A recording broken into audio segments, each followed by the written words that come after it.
Episode 2. The Fire of Rebellion.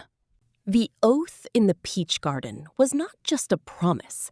It was a spark in a field of dry straw. As the three brothers, Liu Bei, Guan Yu, and Zhang Fei, stepped out of the garden, they were greeted by the harsh reality of a world in collapse. The Yellow Turban Rebellion, led by a cult-like movement that preyed on the desperate, was spreading with terrifying speed. Villages were being looted, and the central authority was nowhere to be found. The local governor of Zhuo, a man more accustomed to signing papers than commanding soldiers, was in a state of panic. When the brothers offered their services, he didn't see heroes. He saw a desperate solution to a problem he couldn't handle. He granted them a small budget and a ragtag group of volunteers. These weren't soldiers. They were farmers, craftsmen, and laborers. They were men who had never held a sword, yet they were expected to face an organized, fanatical insurgency. Liu Bei, the heart of the group, knew that a sword is useless if the hand holding it shakes with doubt. He spent hours walking among the volunteers, listening to their fears and sharing their hunger. He didn't promise them riches. He promised them the only thing that mattered, a chance to protect their families. He became not just their leader, but their foundation. Guan Yu took the role of the iron-willed mentor. His training was relentless. He focused on the mechanics of survival, the balance of a stance, the timing of a parry, and the discipline of a defensive formation. He was the shadow behind every soldier, correcting their mistakes with a stern look that demanded excellence. Under his gaze, the volunteers stopped looking like frightened farmers and began to stand like men who understood the weight of the spear in their hands.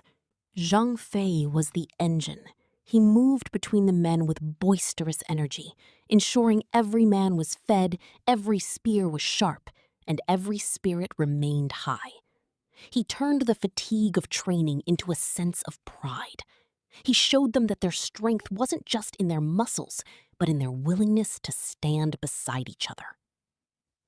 While the brothers forged their tiny militia, news traveled across the land about Cao Cao. In the northern provinces, Cao Cao was not reacting to the chaos. He was orchestrating it. He had already established a highly disciplined private army. He valued one thing above all else: efficiency. He did not care for the personal tales of his soldiers. He cared for their utility. He was already expanding his territory, integrating captured units, and setting up supply lines that stretched across the region. He was a force of nature, a man who saw the world as a chessboard. As the brothers prepared for their first confrontation, reports arrived that a rebel force, thousands strong, was heading toward the county. The governor wanted to retreat, to hide behind the city walls and wait for the storm to pass. But Liu Bei realized that to retreat was to abandon the people. They decided to intercept the rebels at a narrow mountain pass, a classic strategic gamble. They relied on Zhang Fei's knowledge of the terrain and Guan Yu's discipline. They set a trap, not with complex technology, but with simple, brutal positioning. When the rebels arrived, they expected an easy victory over a few civilians. Instead, they found a wall of steel.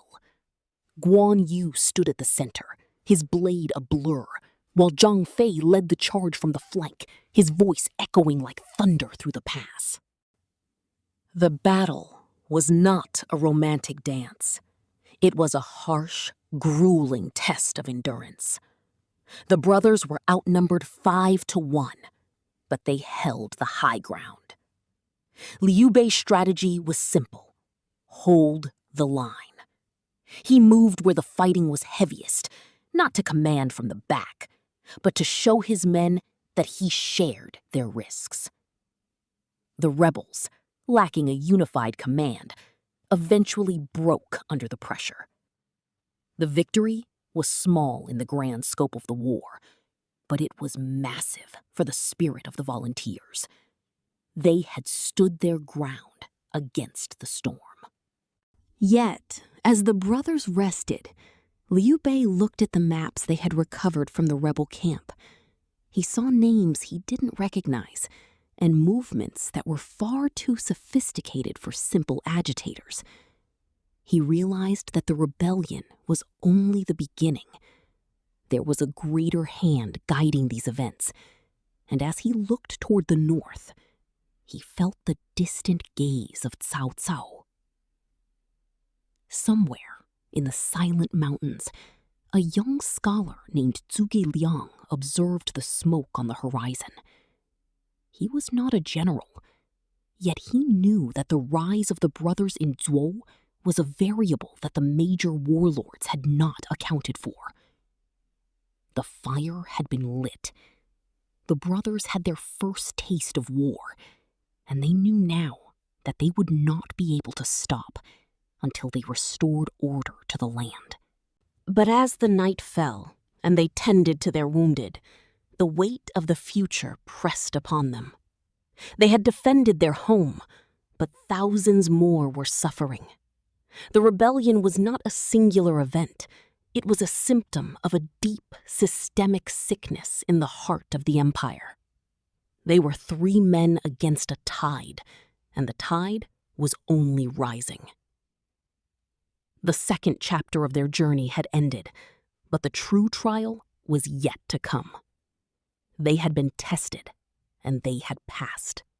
Now, they would have to find a way to grow, to lead, and to survive in a world where Cao Cao was watching, and where the shadows of the future were already being cast.